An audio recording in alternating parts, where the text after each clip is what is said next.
everybody, and welcome to Poland Daily Travel.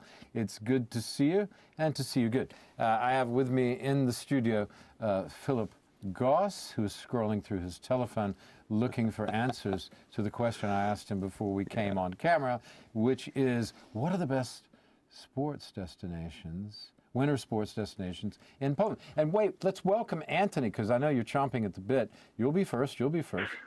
But there's Anthony McFarlane Gonzalez, our Scottish, Polish, American friend from Bydgoszcz. How's the weather in Bydgoszcz? It's finally getting warmer. Yeah, I think all the snow's going to be melted. By the time this comes on, all the snow will probably be melted. It'll probably be warm again. It's supposed to get up to 10 degrees centigrade. Philip. Yes. You were telling me, that's the reason I put this topic in, because you were holding forth on winter sports destinations. So I'm going to let you run with the ball, then we'll go to Tony. Well, in Poland specifically, or Central Europe? Let's talk about Poland. We'll talk about Central Europe in another place. Let's talk about Poland.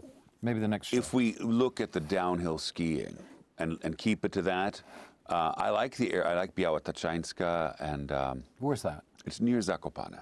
Near the Zakopane area, yes. But not Zakopane itself. Yeah, I like that, and there's another one next to Biała Tatrzańska. I can't remember the name at the moment. I've been to the southwest. Yeah, that's what I like, the southwest. And that has been set up for many years as a good skiing destination. The mountains aren't as high, but it's it's beautiful and a lot of fun. I mean, all the mountains are beautiful. I mean, the skiing is okay, but I used to ski in Colorado, so, so it's a high bar to pass. You'd have to go to the Alps in Europe to hit that. These are lower mountains. This is more like skiing on the East Coast, let's say Vermont, New Hampshire. Yeah, because you don't get much skiing in the Smoky or the... No, or even further south like West Virginia. Yeah, I mean, West Virginia you can just get skiing in, in the winter there. We used to be. Now, that may not be true with global warming. You believe in global warming? The evidence is clear. The evidence is clear. Really? We can't get into that. We'll have to do a whole program on global warming. I know nothing about it, so I'm very happy to say a lot of things that are untrue. Go ahead, Tony. Thanks, Phil. Tony? For me, Chladnia Gora and Cieszyn. Okay, so it's all in the east. The west. Oh, which part of the west? Those are closer to... the Karpacz, right? Which is just south of Wrocław. If you go due south of Wrocław to Jelenia Góra area, which is my favorite area of the mountains in Poland. I just love it there. It's great for walking. The Tatra are fun too. I mean, you can get up pretty high there, but it's often very crowded. You got to pick your days to go there, and the skiing is very crowded. You're liable to get a more authentic experience going to the Bieszczady in the winter, not necessarily for skiing, but for the walking. You can track animals. Bieszczady, of course, is this extreme southeast next to Ukraine. You can track animals there. You can go out early in the morning, and a lot of times you can see tracks of bear or a lynx even, obviously deer, wild boar. I wouldn't recommend that you approach them too closely. The bears tend to go the other way, but you can have a lot of fun. That's the wildest part of Poland. Yeah. But which place do you exactly recommend down there, Tony? Pick one that you want. Chladnia Gora.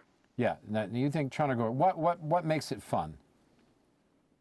It's just the environment. It reminds me of a good ski resort that I used to go to. It's Monarch in Colorado. And not as high, but just the quality of the people, just friendliness and cleanliness too.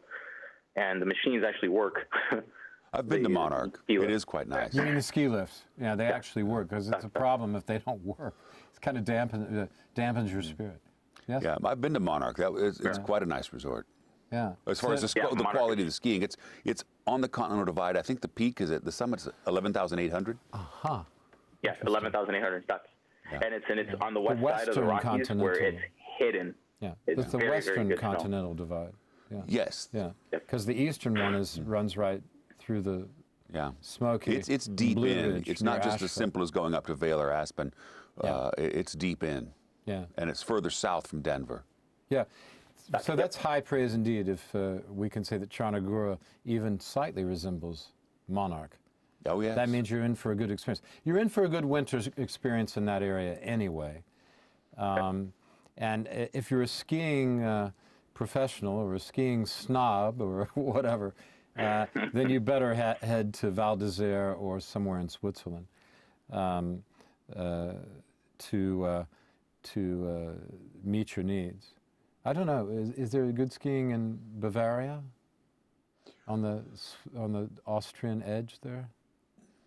Salzburg and Innsbruck are known for their skiing. I think but that's Innsbruck. Austria. But what's north in Germany? I'm not familiar. No, I'm talking about Bavaria, south. Yes, that's right on the border. Well, that's north of Austria.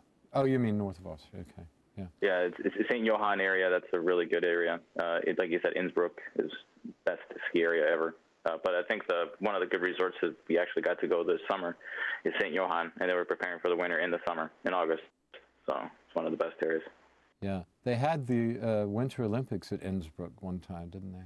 Long time ago. Yes. If I remember my Olympic studies. Would that have been 72? I think so. It was like 70s or 60s, right? Wasn't it? If you go back and look at 72 or earlier, certainly. Yeah, because of its, the Olympics have moved on a long way since then. But because it was chosen for its classic setting, Innsbruck, right? Yeah, and that's not far away from here. So you can, from Poland, you can get to some of these interesting destinations pretty quickly by air or driving. A lot of people drive to Austria, for example, from Poland, crossing right through the southwestern area. Well, that Tony's in the talking about. 90s, the place people went quite frequently was to Slovakia, to Hopok, which was a large mountain with ski slopes all the way around it, basically, and a considerable ski resort from the earlier times, let's just call it, that still is. You mean like from when skiing started? When did skiing start as a sport? It's like the beginning of the 20th century, isn't it, or end of the 19th? As this sort of mass sport, not just a way to get around. Well, the interesting part in the United States was that it was the mountain troops, the fellows who were mountain troops and had been trained in that type of mountain combat for World War II, they went back and created the ski resort industry in Colorado, basically. I did not know that. But this idea of going on skiing holidays is a relatively, it's become relatively, it's a new thing since World War II, for example. Basically since Yeah. the war, yes. But I remember that Hemingway used to go skiing. He writes about it in his books back in the 1920s. So he used to go to the Alps from Paris with his wife. Yeah. But If you was read he some of those cross-country stories- skiing? No, they were, I guess it was a lot of cross-country and minor downhill sort of thing, because the equipment wasn't great, was it? No. Yeah. And as you say, it was developed for the military, I think, for World War II. Indeed, there is an event, the biathlon, which has its history in military training. Yeah, and the Finnish, particularly, if we had a Finn on the show, they'd be able to tell us all about these things and how they developed. And in Finland, people just use these as a way of getting around, don't they? Yeah. And they live in igloos. A friend of mine stayed in Oh, is an that igloo. right? In Finland? Yeah, they live in igloos. Well, you learn something new every day. Now, a friend of mine went to Finland in the winter and stayed in an igloo. That's true. Okay, that's all we got for this show. Thank you very much. So much to talk about. See you tomorrow night. Don't forget to like us on YouTube.